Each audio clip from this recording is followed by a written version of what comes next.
Roofing is an inherently messy process. Today on Forever Home, we're going to talk about protecting your biggest investment, both with the new roof and during the process of putting that new roof on so that things don't get damaged along the way. Let's get going.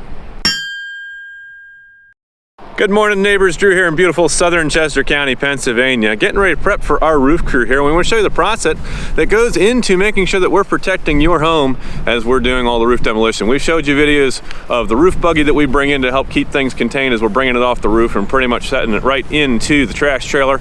But we also want to make sure that we're taking some extra steps to help protect your biggest investment, that not only we're putting a new roof on that's going to last you many years and serve your home well and protecting it from the rain that's coming down from the sky and all the rest of the precipitation, but also that we're protecting your flower beds and the other thing around your property while we're going through the process. So this customer has some lovely landscaping work out front here, and we want to make sure we keep that in good shape, that we protect the brushes there, that we keep from getting nails down in their flower gardens and different things. So today we're going to be setting up the time-lapse camera and letting you see the process of installing the protection that we do in the front of the house prior to doing a roof. Let's get going. Here we go.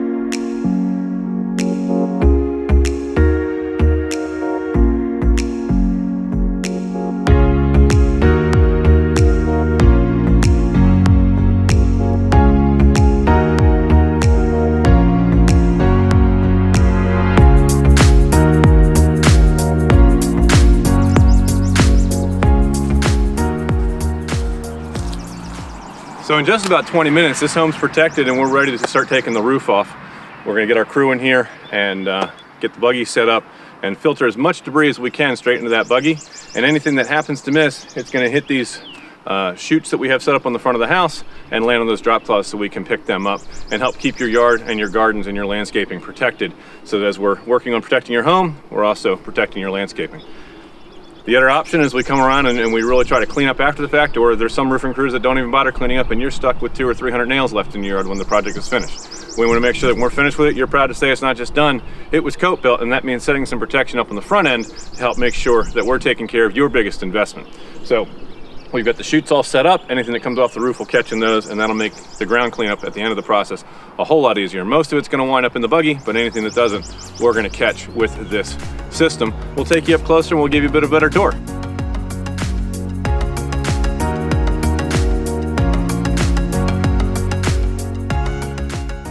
So the goal of the system is twofold. We want to make sure that we're catching all the debris that comes off the house and collect that, but we also have to be very careful that we're not going to burn your bushes, we're going to burn your landscaping, we're going to damage any of your plants in the area. So the beautiful piece about this see-through mesh netting is it allows moisture to get through. We're not trapping moisture and burning things underneath. We're also not trapping heat under there, which allows everything to breathe and stay nice and cool, which is what you want when you're talking about covering your the landscaping on the front of your house.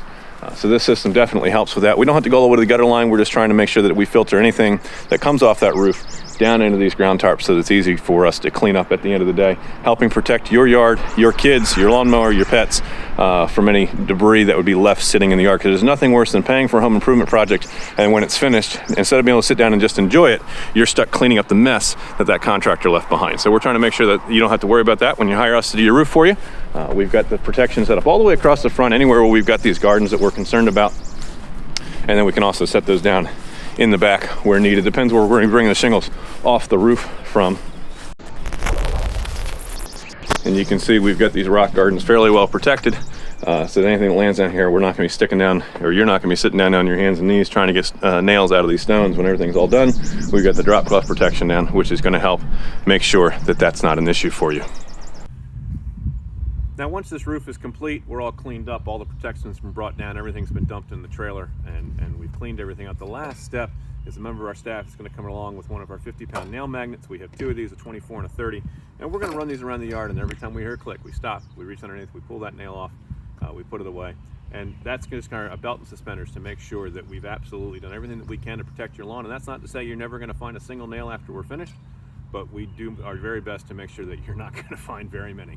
Our goal is to leave this at least as clean as it was when we got here. That means picking up the debris, picking up the scraps, and making sure that we're living up to our reputation of belt and suspenders. It's not just done, it's coat built, it's done right, and that you don't have to worry that you're going to just enjoy your new roof, know that your home is now protected, that you're not going to have any water stains showing up on those drywall ceilings in your attic and your second floor and those kind of things. So very important. Last critical step is even after we finish cleaning up all the protection, that we do a full nail sweep around the yard and the perimeter of the home to make sure that we've got every last thing picked up that we can possibly find. So let's talk about roofing in general for just a minute. There's a regular nailing pattern for shingles. There's high wind nailing pattern for shingles. Our team, we typically like to recommend that we're going to use the high wind nailing pattern according to the shingle manufacturer's instructions, just to give you that belt and suspenders protection for the time and cost of an extra nail per shingle or 2 nails per shingle, whatever it may be. It really makes a difference in helping the longevity and the life of your roof.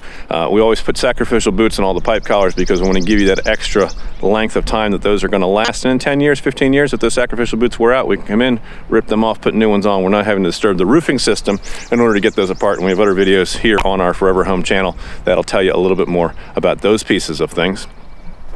Also want to talk about, the underlayment, whether we're putting down synthetic or tar paper or ice and water shield, and why it matters and where you want those different pieces. So make sure you're having that conversation with your roofer before you go into a project with them.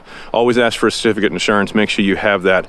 And if it's somebody who's relatively new, we have a whole blog article, and I'll link to that down in the description below, that tells you the 4 questions you want to ask when you're screening a contractor. It actually gives you a couple links to some places that you can run some checks on them here in the state of Pennsylvania. When you're putting a roof on your house, there's some other considerations that you want to look at. We might want to talk about, do you have soffit vents in place? Do you want shingle over ridge vent? Is that the right application, the right product for your house and the way it's presently vented? And do we need to change the venting to make it more efficient to help prevent ice dams in the wintertime and to protect your biggest investment? So those are some of the conversations that we want to discuss, and we've done some other videos that explain the ridge vent system and why we like that as opposed to box vents or turbines or power fans or gable vents. And there are time and places for some of those other systems, but we typically lean towards the soffit vent and the ridge vent, shingle over ridge whenever possible. And it really is just going to depend on your home and your situation, what's the best fit for you, but we're happy to have that conversation with you. And as you're interviewing roofers, make sure that's something that you discuss.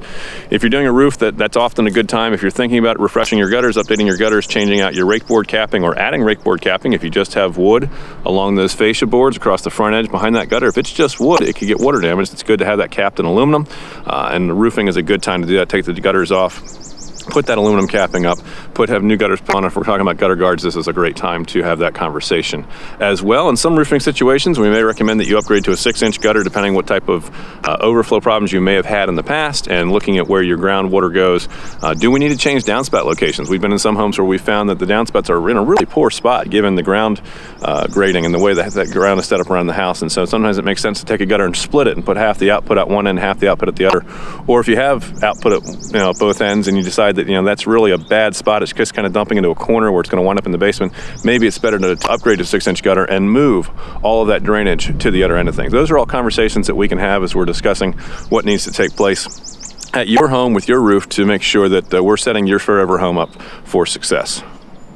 Now, there are some homes that we've worked on where they have a second-story gutter and a downspout that maybe gets dropped onto this lower roof and then comes down into that gutter. If anytime you have a downspout draining onto a roof, that's always a bad situation. That's going to prematurely wear out those shingles. You might get 8 to 10 years before you start leaking, maybe less. And if you're in Penns Manor Drive in Kennett, then you understand this problem all too well. So if you do have a downspout draining on your roof, we're probably going to recommend that we hard pipe that down into a gutter or all the way down to ground level, so that we know that we're not running the Grand Canyon across your shingles and prematurely wearing out those stones. So that's something else that we definitely want to talk about and consider when we're looking at redoing your roof. Now, if you've got an air conditioning unit on the side of your house when you're getting ready to have your roof done, it's a really good idea to make sure your roofer's planning to cover that, to make sure that no nails come down off the roof and land in there. And very critically important, make sure you turn off your air conditioner on the day that they're doing the install while this is covered. You don't want to have this outdoor condenser unit running while covered. It can overheat and cause all sorts of problems with your system. So make sure there's some sort of cover put on, because what you don't want, worst case scenario, is a nail comes off the roof, it goes down through these grills in the top and gets down there, hits that fan blade, and then the fan blade sends that ricocheting into your coil around the outside, punctures it, causes a hole, and now you need a whole new outdoor unit for your air conditioner. So very important to make sure your roofer's going to cover that, keep that protected so that you don't have problems with nails potentially coming off the roof, getting down into that, and damaging your system. So perhaps you're in a spot where you're trying to figure out whether or not you're due for a new roof. We typically say that roofs can last anywhere from 20 to 35 years at the upper end, and it really depends on a lot of factors: the steepness, the angle, the pitch, the way the sun's hitting it, what kind of snow load you're experiencing, what kind of wind you're experiencing. There's a couple reasons that roofs fail. The adhesive between the shingles can delaminate and eventually start to fail and come apart, and the wind can start blowing things off. If you've got too much moisture going on in your attic, if things aren't vented properly, the plywood can start to get wet, the nails start to loosen up, and they're not holding in as well, and the shingles start to blow off for that reason. You can start to lose those stones, that protection off the top that's protecting the asphalt from the sun's rays, and over time, once those stones start to come off, the sun beats down on it, starts to degrade that material, and then you can start to get leaks depending what the underlayment and what was put down and how that was set up. You've got pipe collars that can cause you problems. They're usually good for anywhere from about 8 to 16 years, and so we like to put sacrificial boots on those before they get too far gone. If they're cracked, we can take your system apart and repair it. We've had a lot of calls for folks with dormers on the front of their house where the flashing was not done correctly, where a roof meets a wall and water's been able to funnel in there for a host of different reasons, and we can sometimes make those corrections. But again, depending on the age of your roof and how far gone it is, at some point it might just make sense to say, let's get cope in there and replace the whole thing, and knowing that we're going to be good for the next 20, 25, 30 years, whatever it may be, until the next person buys this house. So those are some of the things that you can consider. There are some more expensive high-end shingles that are supposed to last, they say, 50 years. I don't know if 50 years is a legit thing or not, but they are definitely heavier duty. They do have more adhesive on it, so that may be something you can consider if you're planning to be in the home for an awful long time. And there are other factors that go into, how much you're worried about hail damage and those sorts of things. But generally speaking, we've got a couple brands of shingles that we like to recommend, and those work for most of our customers. Most of our clients have been really happy with what we've recommended. So it just sort of depends on your situation, how long you plan to stay in your house, and what your goals are, and where your target budget is as far as making that part happen. So we like to say that we install new roofs and we repair cheap ones. If you'd like to get your roof replaced and you don't want the headache of having to clean up after the contractor when they're done, wondering when they're going to show up, not being able to get a hold of anybody by phone, we have a dedicated office staff standing by to answer your calls weekdays, 9:30 in the morning until 2 in the afternoon at 484-748-0008. Choose option 2 for 𝗂𝘁'𝘀, your full service construction and renovation company, and extension 2 for new projects. 𝗂𝘁'𝘀 is a Pennsylvania home improvement contractor, number 88078. Remember, we're finished with it. You're gonna be proud to say it's not just done. It was 𝗂𝘁'𝘀. If we can solve a problem for you, there's nothing our team doesn't do. Roofing, siding, windows, doors, decks, finished basements, kitchen renovations, bathroom remodels. Build your custom dream home, in addition, a garage. Take a photo of what's bugging you, send it to us here on our Facebook page. Click that Contact Us button up there at the top. Attach your photo, send it that way, or reach our team by phone weekdays 9:30 in the morning until 2 in the afternoon. If you're watching on YouTube, make sure you subscribe to our channel. We give you all sorts of fun tips on here to help you figure out how to do things yourself, and also the right questions to ask when you're interviewing a contractor to find out if that's the type of person you want working on your home, if they know what they're talking about, or if they're just blowing smoke. So today we showed you a little bit of some of the protection procedures that we're putting into place for 2021 as we replace roofs in our community. If we can solve a problem for you, give our team a call. We look forward to serving you soon. Thanks for watching this edition of Forever Home. We'll catch you next time. Bye for now.